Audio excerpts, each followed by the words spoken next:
নমস্কার, আপনাদের আবারও স্বাগত শ্রাবণ দা বং এক্সপ্লোরারের আরেকটি নতুন ভিডিওতে। আজকে আপনাদের নিয়ে যাব উত্তর কলকাতার একটি বাড়িতে, যেখানে রয়েছে বিস্ময়কর এক সংগ্রহশালা, নকুবাবুর সংগ্রহশালায়। তাহলে চলুন ভিডিওটাকে শুরু করা যাক।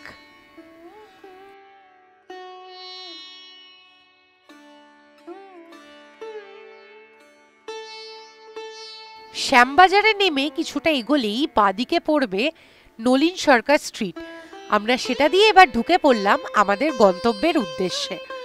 আমরা নলিন সরকার স্ট্রিট হয়ে যাচ্ছি, আপনারা চাইলে খান্না হয়েও কিন্তু যেতে পারেন। নলিন সরকার স্ট্রিট ধরে এগোলে বাঁদিকে পড়বে এই বিখ্যাত আবোল তাবোল গলি। আমরা কিন্তু সোজা যাব। এই যে এই রাস্তাটা আসছে খান্না দিয়ে, আর আমরা এলাম এই রাস্তাটা ধরে নলিন সরকার স্ট্রিট হয়ে। এবার ডান দিকের এই যে ছোট গলিটা দেখা যাচ্ছে, সেটা দিয়ে আমরা ঢুকে পড়ব।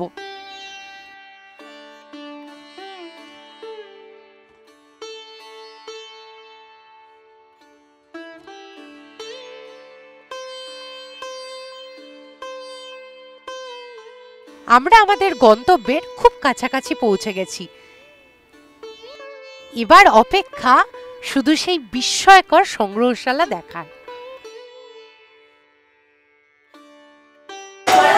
এটা একটা ঘর, আরেকটা ঘর আছে। হ্যাঁ, এটা নকুবাবুরই কালেকশন, যেরকম ছিল ওইভাবেই রাখা আছে। আর একটা আছে, ওটা আমার। আচ্ছা, উত্তর কলকাতার একটি বাড়ি, আর তাতে একটি ঘর, নাম অতীতের আশ্রয়। তাতেই রয়েছে এই বিস্ময়কর সংগ্রহশালা, নকুবাবুর সংগ্রহশালা। নকুবাবু অর্থাৎ শ্রী সুশীল কুমার চ্যাটার্জি চলে গিয়েছেন 21 সালে, কিন্তু থেকে গিয়েছে তার সংগ্রহ করা সকল দুষ্প্রাপ্য জিনিস।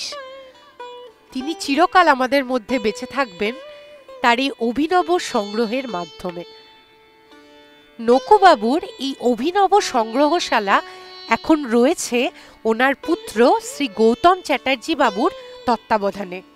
তিনি নিজেও এরকম দুষ্প্রাপ্য অভিনব জিনিসপত্র সংগ্রহ করতে ভালোবাসেন।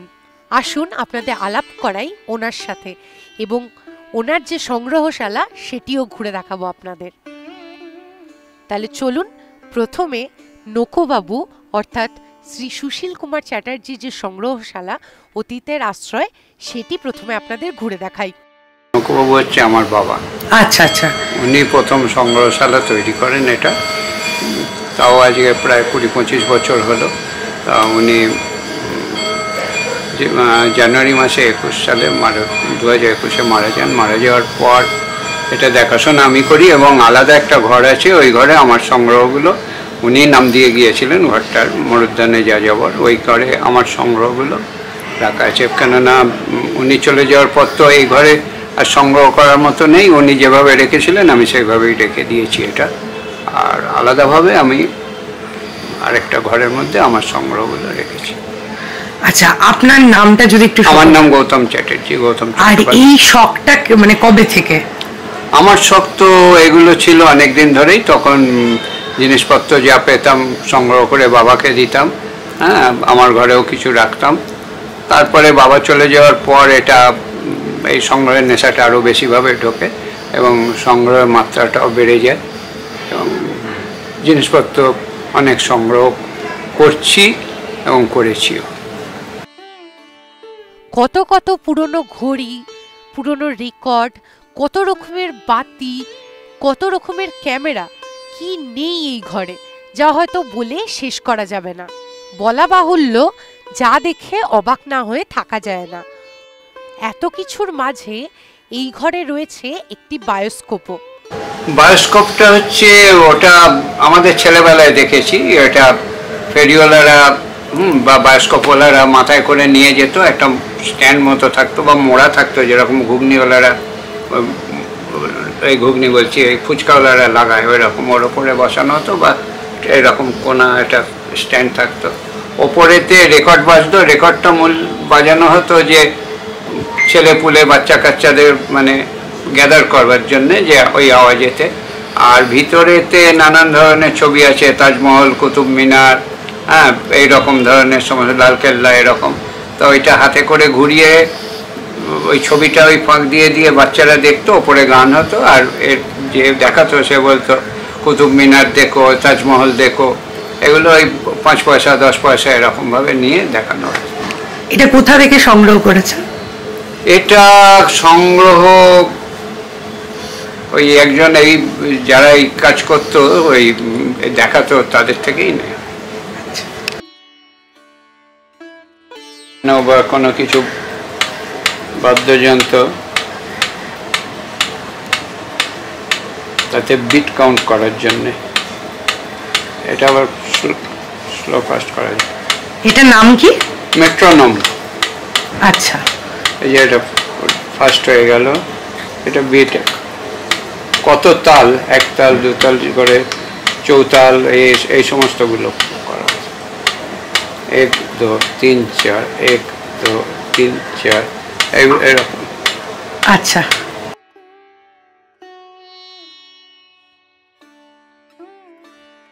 এটা পকেট মাইক্রোস্কোপ, আগের দিনে ডাক্তাররা ব্যবহার করতো। ওই ঘরের মধ্যেই বা নিজের ডিসপেন্সারিতে চেক করে নিত যে কি হতে পারে না হতে পারে, কেননা তখন এত ল্যাবরেটরি ছিল না।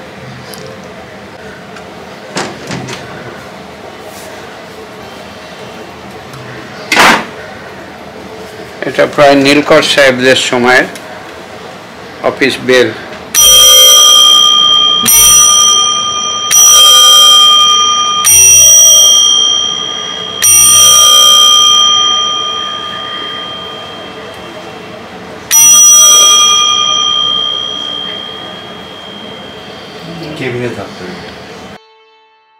এই ঘরটিকে শুধুমাত্র একটি সংগ্রহশালা না বলে নিঃসন্দেহে একটি বিস্ময়কর ঘরও বলা যেতে পারে।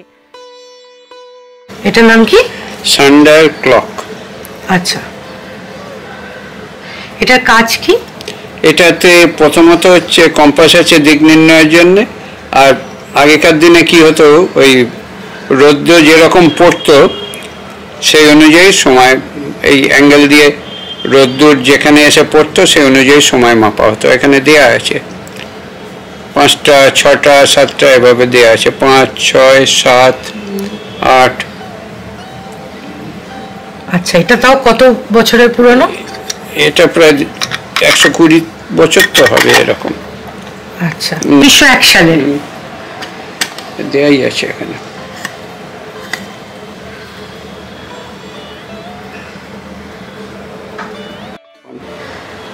Military headphone. Headphone with microphone, রিসিভারের। আচ্ছা, পুরো মেটালের।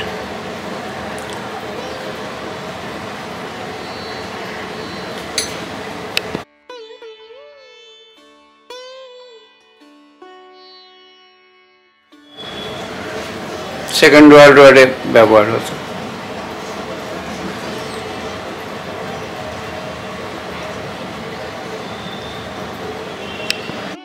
প্রজেক্টর, সিনেমা হলে যেটা ব্যবহার হতো। আচ্ছা, এটা তাও কত বছরের পুরনো? এটা 1955 এই সময়।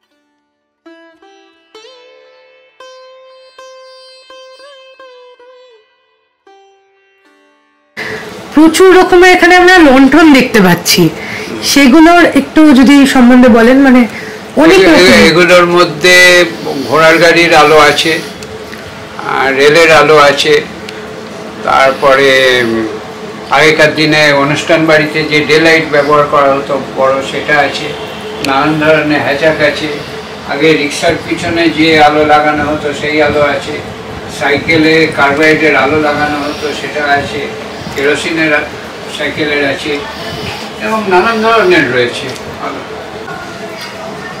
এই জিনিসটা কি? এটা একটা ট্রান্সমিটারের অ্যাপ্লিকার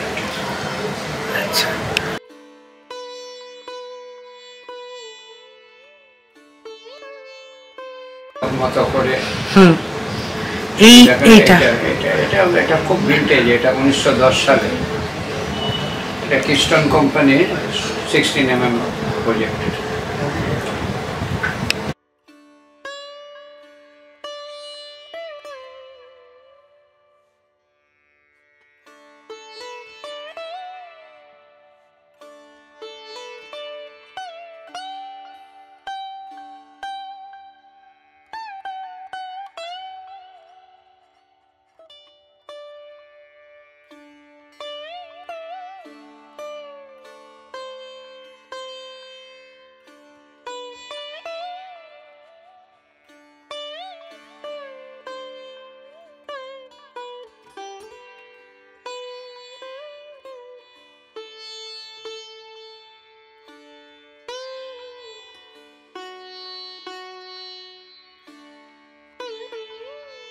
এটা আপনার সংগ্রহশালা?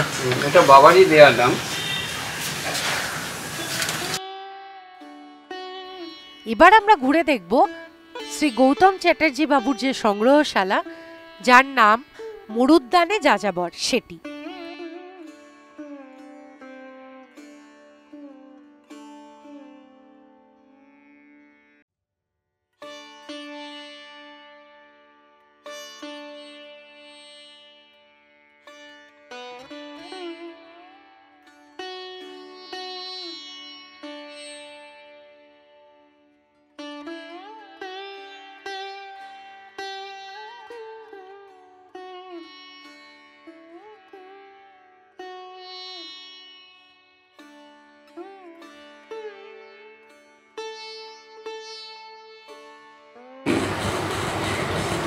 এটা হচ্ছে মরুদ্যানে যাযাবর, যেটা বাংলায়।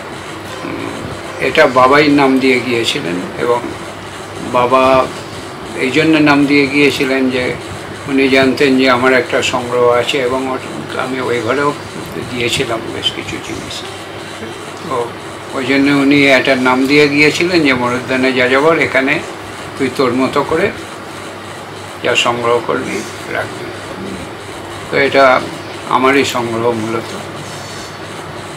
আমি চেষ্টা করেছি সব কিছুই রাখবার জন্যে, বাকিটা যারা দেখবে তাদের উপরে নির্ভর করছে। এই যে সংগ্রহ করা জিনিসপত্র বিভিন্ন রকমের, এটা কি বাবার থেকে অনুপ্রাণিত হয়ে? হ্যাঁ, এছাড়া তো কোনো না, এগুলো হয় বংশ পরম্পরায়, এগুলো এসে যায়, অনেক ক্ষেত্রেই এসে যায়। তাও কত বছর বয়স থেকে সংগ্রহ করছেন? এখন সেভাবে ধরতে গেলে তো ছোটবেলায় তো প্রতিটা মানুষেরই এটা ওটা সেটা নানান ধরনের, কারোর টিকিট জমানো থাকে, কারোর নানান ধরনের দেশলাইয়ের বাক্স জমানোর থাকে, ঝিনুক জমানোর থাকে, পাথর জমানো, সেরকম তো প্রত্যেকেরই থাকে, আমারও ছিল। তারপরে বয়সের সাথে সাথে হয় কি নানান রকম কাজে জড়িয়ে পড়তে হয়, তখন সংগ্রহের নেশাটা কমে যায়। আবার একটা সময় আসে যখন ওই সংগ্রহটাই আবার নেশা হয়ে দাঁড়ায়। আর বাবার ওইখানে তো প্রচুর জিনিস বাবা সংগ্রহ করতেন, সেই নেশাটা আমার মধ্যেও সংক্রমিত হয়ে যায় বহুদিন আগে। তো আমি সংগ্রহ করে বাবার ওখানেই আমি দিয়ে দিতাম। কিন্তু এখন এমন অবস্থা হয়েছে সংগ্রহের পরিমাণ বাড়তে বাড়তে যে ওই ঘরে আর জায়গা হচ্ছে না। বাধ্য হয়ে আমাকে বাবারই দেয়া নাম যে ঘর, ওই ঘরেতেই বাধ্য হয়ে আমার সংগ্রহগুলোকে রাখতে হচ্ছে। এরপরে জানি না, আরও তো বাড়ছে উত্তরোত্তর, কোথায় রাখবো আমি জানি না। বিভিন্ন রকমের বাইনোকুলার, পেন, প্রজেক্টর, লাইটার, প্রচুর ক্যামেরা, কি নেই এই ঘরে। একটি ঘর যা ভর্তি দুষ্প্রাপ্য জিনিসে, যেগুলি সকলই সংগ্রহ শ্রী গৌতম চ্যাটার্জি বাবুর।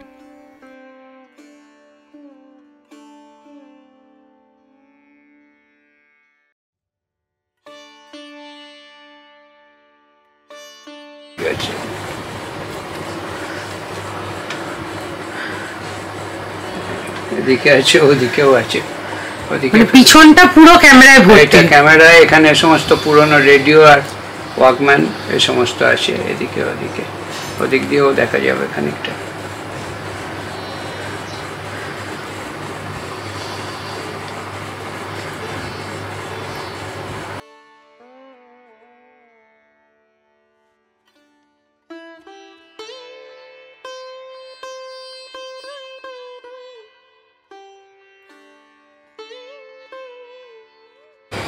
ক্যামেরা আমার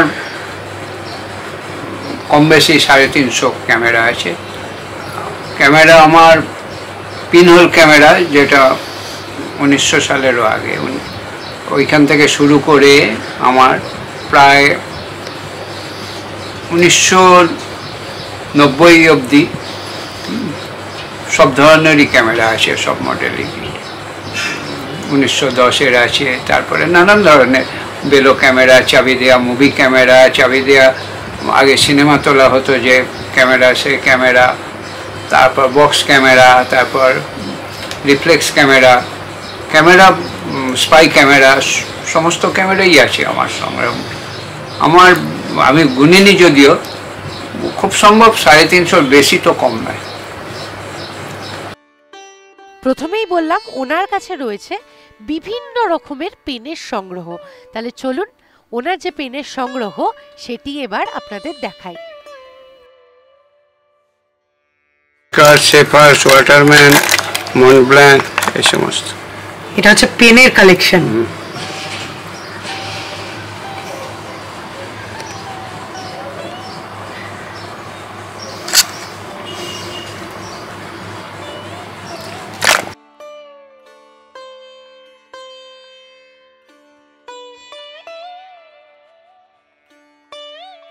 শুধু পেনই নয়, ওনার কাছে কিন্তু রয়েছে বিভিন্ন রকমের দুষ্প্রাপ্য লাইটারের সংগ্রহ।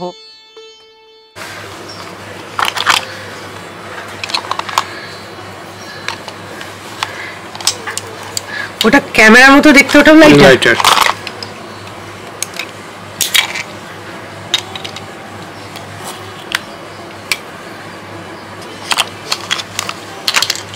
সব লাইটার।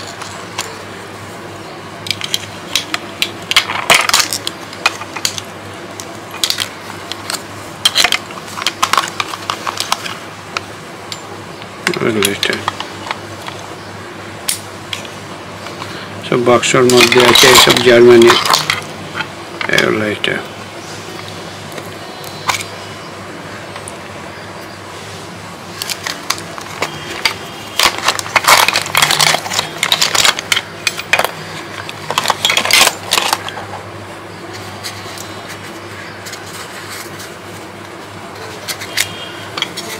Mitsubishi lighter.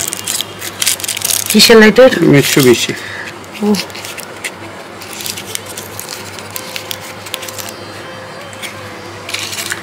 লাইটারও প্রচুর আছে।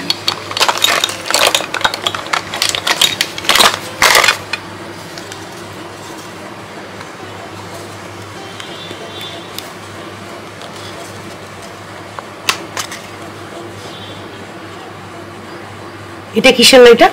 এটা খুব সম্ভব মিৎসুবিশি। না, এটা মিৎসুবিশি না, এটা জার্মানির। আচ্ছা।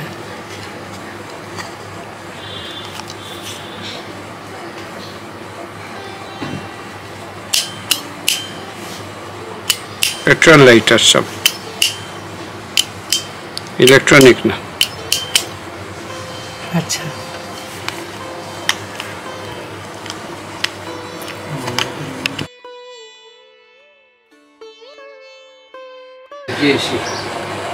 এই যেটা রাখা আছে 1910 সালে, 114 বছর। আর এটা তো টিভি না, এটা টিভি, কিন্তু এটা হচ্ছে এখন যে মনিটর ইউজ হয় না, আগেকার দিনের মনিটর, চারটে ক্যামেরা মনিটর, 1970 এরকম সময়। আচ্ছা, 50-55 বছর আগে। আর এটা ঘড়ি উপরেরটা? হ্যাঁ, এটা ঘড়ি। আছে প্রচুর বাইনোকুলারও রয়েছে, ক্যামেরা পাশাপাশি। এসব স্পুল রেকর্ডার আগেকার, মানে ক্যাসেটেরও আগে যে স্পুল হতো, স্পুল রেকর্ডার এগুলো। এগুলো হচ্ছে স্লাইড প্রজেক্টর, এখানে আছে ওখানে আছে সব স্লাইড প্রজেক্টর, তো নিচেও আছে স্লাইড প্রজেক্টর।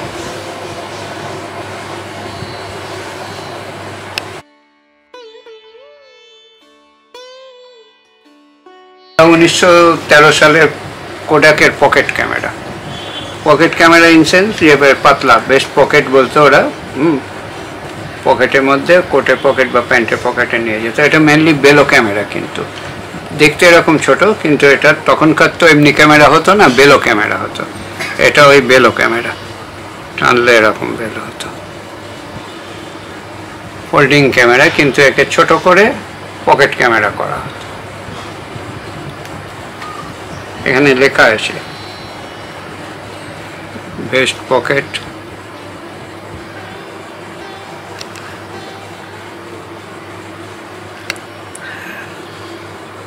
10 বছর আগেকার পকেট ক্যামেরা, 1913 সালের।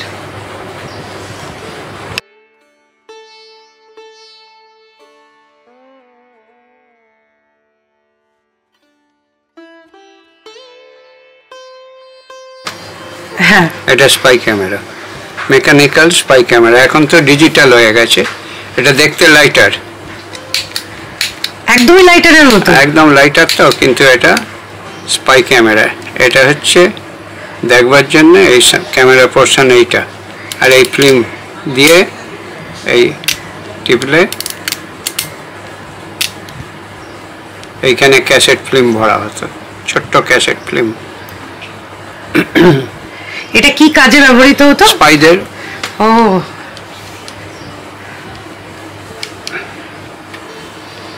স্পাই ক্যাম।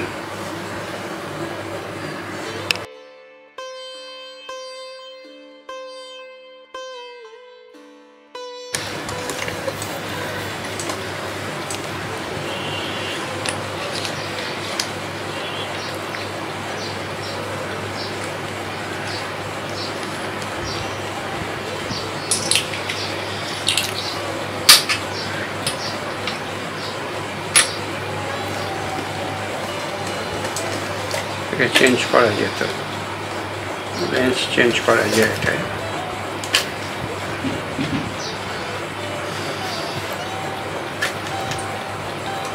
চাবি দিয়ে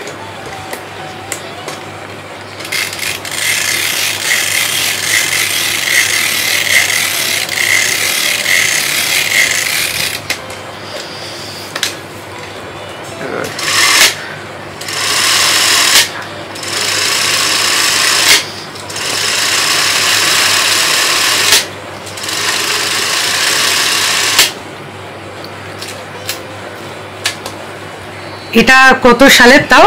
এটা 1952-55 এই সময়।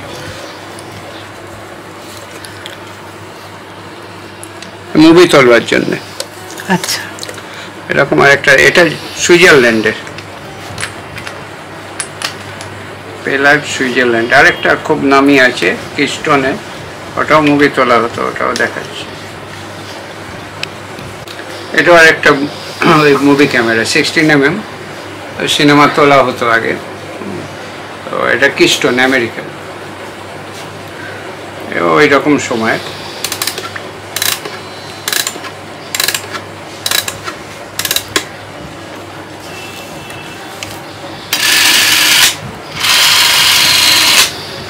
এদিকে দেখা হতো।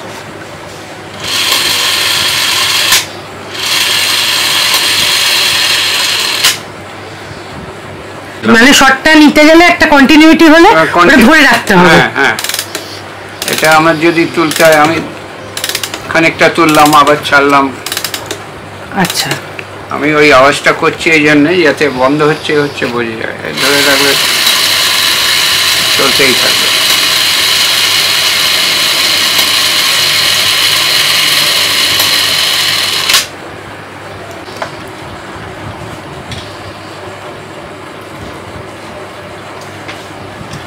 এটা হচ্ছে 8mm, এটা ডোমেস্টিক, মানে যারা বাইরে ঘুরতে গিয়ে মুভিতে এখন যেমন হ্যান্ডিক্যামে তোলে, কিছুদিন আগেও তুলতো, সেম এটাও তাই।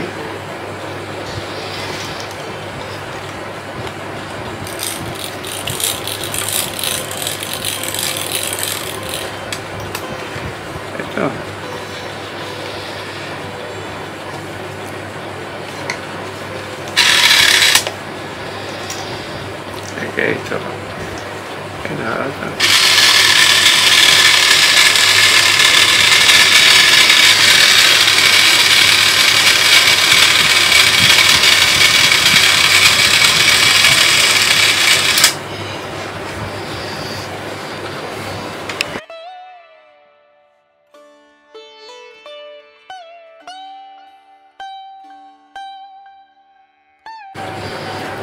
এটা মুভি ক্যামেরা। হ্যাঁ, কেস্টন এই টাইমে।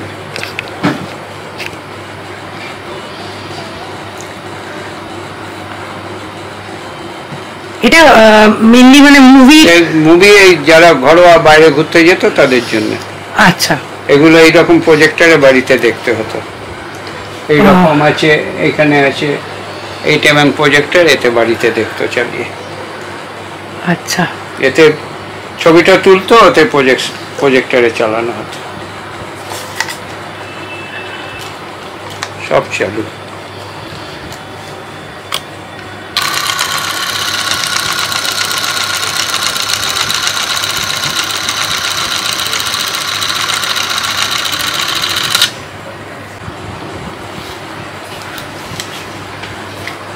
সবই দেওয়া মুভি।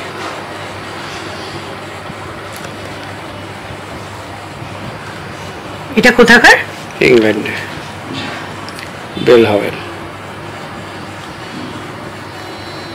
Movie camera.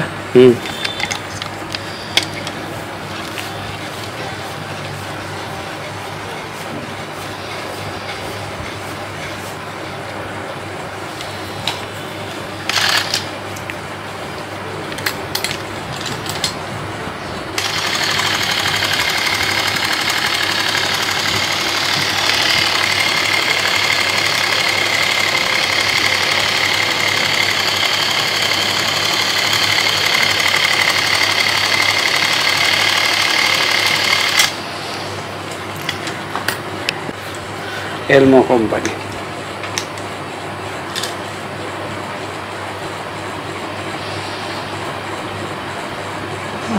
এটা কোথাকার? এটা হচ্ছে জাপান। এইভাবে টিপে চালু, এবার টেপা।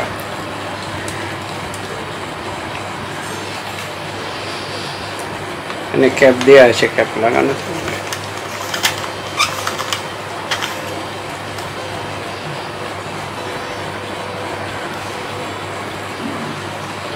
প্রচুর আছে, পুরোটা তো দেখে শেষ করা যাবে না, এত জিনিস রয়েছে এই ঘরে। আপনার মানে এটা সংগ্রহ, এই সংগ্রহের পাশাপাশি আপনি কোন কাজের সাথে যুক্ত ছিলেন? আমি প্রথমে গ্র্যাজুয়েশনের পর আমি হিন্দুস্তান কপারে চাকরি করি, কিন্তু আমার খুব ইলেকট্রনিক্সের নেশা ছিল প্রচণ্ড। তখন থেকেই এটা ওটা সেটা করতাম। তো তারপরে আমি যাদবপুর ইউনিভার্সিটি থেকে, তখন কন্টিনিউইং এডুকেশন সেন্টার বলে নাইটেক কোর্স হতো, সার্টিফিকেট কোর্স হতো তখন। সেখানে বেশ কয়েকটা কোর্স করি, কিন্তু তার সত্ত্বেও আমি কাজ নিজেই বাড়িতে করতাম, ইলেকট্রনিক্সের নানান ধরনের জিনিসপত্র। অ্যাকচুয়ালি আমি 12 বছর বয়স থেকে ইলেকট্রনিক্সে, 12 বছর না আরও কম, 11 বছর বয়স থেকে আমি ইলেকট্রনিক্স নিয়েই নাড়াচাড়া করি এবং ভালোবাসি।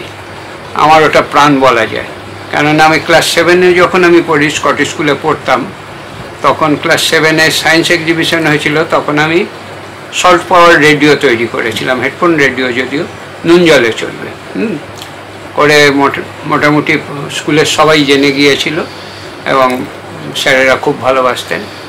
তারপরে 1971 সালে আমার তখন কত বয়স হবে, 13 বছর বয়স হবে বোধহয় এরকম। সেই সময় যখন ওই বাংলাদেশ বেতার কেন্দ্র হয়, তখন আমি রেডিও তৈরি করি। তারপরে নানান ধরনের ইলেকট্রনিক্সের জিনিসপত্র সেই সময় থেকে আরম্ভ করে এখন অবধি যা যা জিনিস আছে ইলেকট্রনিক্সের, আমি কোনো কিছু জানতে বা সারতে বাকি রাখিনি। সমস্ত জানি, মানে থিওরিটিক্যালি এবং প্র্যাকটিক্যালি সব কিছুই করেছি, এবং সেই নেশাতে কাজ ছেড়ে দিই, হ্যাঁ, চাকরি ছেড়ে দিই, দিয়ে ইলেকট্রনিক্স নিয়ে এই আর ইলেকট্রনিক্সই আমার প্রাণ ভালোবাসা সব। প্রথম আমার পরিচিতি সব এই ইলেকট্রনিক্স নিয়েই, এবং আমি কোনো জিনিস মানে ভাবি না যে হবে না, যে কোনো জিনিসই আমি করে ফেলতে পারি। এবং এটা আমার বাবা নিজে হিন্দুস্তান টাইমসের সাক্ষাৎকারে বলে গেছেন যে ও যে কোনো মেকানিক্যাল জিনিস খুব ভালো সেরে দিতে পারে। আমি এই সমস্ত ক্যামেরা থেকে, রেডিও থেকে, এখানে যা যা জিনিস আছে আমি বেশিরভাগ জিনিস অকেজো পাই, কিন্তু সব রানিং আমি করে 90% রানিং আমি করে রেখে দিয়েছি, 95% রানিং করে রেখে দিয়েছি। আমি কোনো কিছু বাকি রাখি না। আমি যে সময় কাজ শুরু করি তখন ক্রিস্টাল রেডিও ছিল, হেডফোন রেডিও, তারপরে লোকাল রেডিও হলো ওই সেমিকন্ডাক্টরে, তখন এনপিএন হতো, তারপরে পিএনপি হলো, তারপরে টিউব রেডিও হলো, সমস্ত কিছু মানে এখন মডার্ন যে জিনিসপত্র সেটাও এখন করছি, আর ওই সময়ের জিনিস তো করতামই। ওটা আমার একটা আলাদা পরিচিতি আছে। পরিচিতি বলতে কিছুদিন আগে হঠাৎ আমি একটা ফোন পাই যে স্যার কোথায় আপনি? আমি বললাম কে বলছেন? না আমরা শ্যামবাজার এসে গেছি, এবার কোন দিকে যাব? আমি কি ব্যাপার? না আমরা বেনারস থেকে আসছি, একটু দরকার আছে। তো আমি দেখি যে একটা ইসুজু গাড়ি নিয়ে এসে হাজির হয়ে গেল, পিছনে একটা রেডিওগ্রাম পুরনো, বেনারস থেকে নিয়ে এসছি আমার কাছে। স্যার আমি বললাম ভূভারতে কি আর কোনো লোক নেই? এসে নিচে রয়েছে, ওটা রেডি করে দিতে হবে। তো আপনি রিস্টোর করে দিন স্যার, আপনি ছাড়া হবে না। তো সবই করি, ওটা অন্তত 1950-55 সালে ওই জিনিসও করি। এখনকার জিনিস হলো রেডি করে ফেলি। আমি নিজে একটা দেখাবো রেডিওগ্রাম, আমি নিজে পুরোনো নিয়েছিলাম, রিস্টোর করে কি করেছি। এবার পরের প্রশ্নে যাচ্ছি। এটা এই সংগ্রহশালা যদি মানুষে দেখতে আসতে চান তাহলে কিভাবে আপনার সাথে যোগাযোগ করতে হবে? আগে খুব অসুবিধে ছিল এটা নিয়ে, কিন্তু আমি দিইনি, কি একজন গুগলেতে একটা নকুবাবুর মিউজিয়াম বলে একটা পেজ খুলে ফেলেছিল, আমি পরে সেটা দেখি।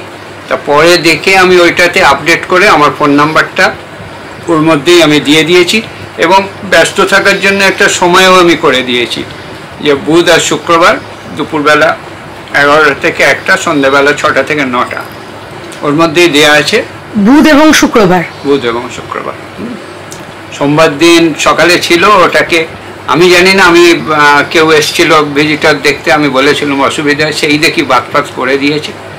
পুরোটাই এই যারা দেখতে আসে ওরাই করে, আমি কিছু না। আমি একজনকে বলেছিলাম ফোন নাম্বারটা একটু দিয়ে দিও, যদি হয় ভালো হয়। আপনার ফোন নাম্বারটা যদি একবার বলে দেন। 9830176862। আচ্ছা, আমি ডেসক্রিপশনে অবশ্যই দিয়ে দেবো।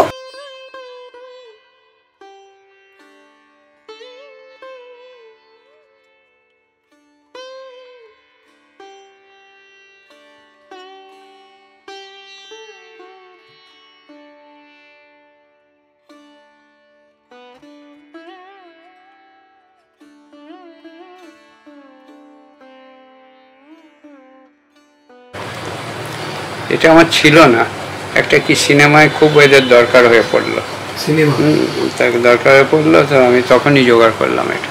Polaroid camera. পোলারয়েড, এই পোলারয়েড টাইপের আছে আমার কাছে অনেকগুলো, কিন্তু সেগুলো কোডাকের, পোলারয়েডের ছিল না।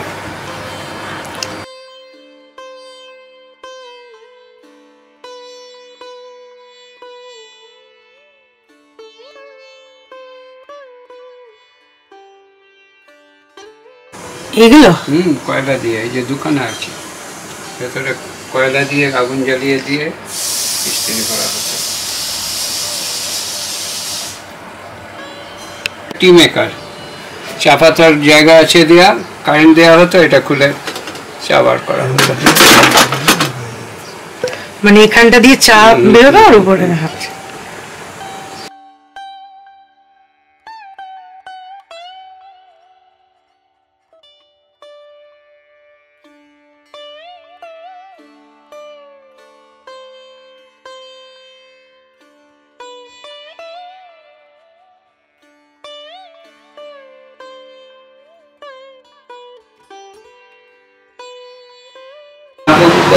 পেন তো আছে, লাইটার আছে, সব জিনিসই প্রতিটা জিনিসই রয়েছে আমার কাছে।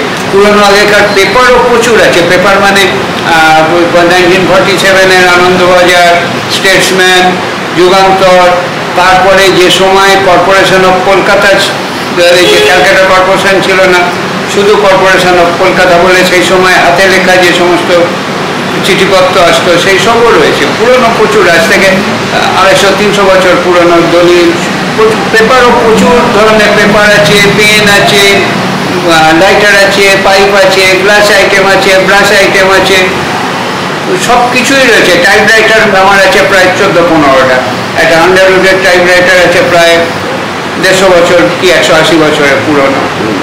তার আগেকার টাইপরাইটার সেটাও আছে। গ্রামোফোন আছে আমার 13খানা। রেকর্ড আছে 3500।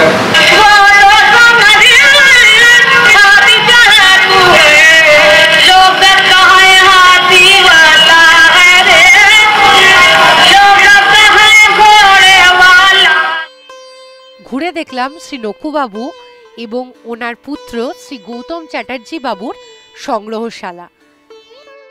ওনাদের সংগ্রহশালা অতীতের আশ্রয় এবং মরুদ্যানে যাযাবর ঘুরে দেখে আমি আপ্লুত এবং জানাই আমার অন্তর থেকে সশ্রদ্ধ প্রণাম। আপনারা যদি এই অভিনব সংগ্রহশালা ঘুরে দেখতে চান তাহলে আমি ডেসক্রিপশন বক্সে শ্রী গৌতম চ্যাটার্জি বাবুর ফোন নাম্বার দিয়ে দেব। আপনারা ওনার সাথে যোগাযোগ করে এই সংগ্রহশালা ঘুরে দেখে আসতে পারেন।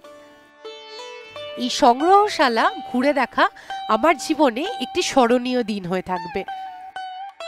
এবার এই অভিনব সংগ্রহশালা দেখে ঘরে ফেরার পালা। আজকের ভিডিওটা তাহলে এখানেই শেষ করছি। আজকের ভিডিওটি যদি আপনাদের ভালো লেগে থাকে তাহলে ভিডিওটিকে লাইক শেয়ার করবেন আর আমার চ্যানেলটিকে প্লিজ সাবস্ক্রাইব করে দেবেন। আর সাবস্ক্রাইব বাটনের পাশে দেওয়া বেল আইকন বাটনটিতে ক্লিক করে দেবেন, তাহলে আমি যখনই ভিডিও দেব আপনাদের কাছে নোটিফিকেশন চলে যাবে। খুব শীঘ্রই দেখা হচ্ছে আরেকটি নতুন ভিডিও নিয়ে। ততক্ষণের জন্য সকলে খুব ভালো থাকুন আর পাশে থাকুন।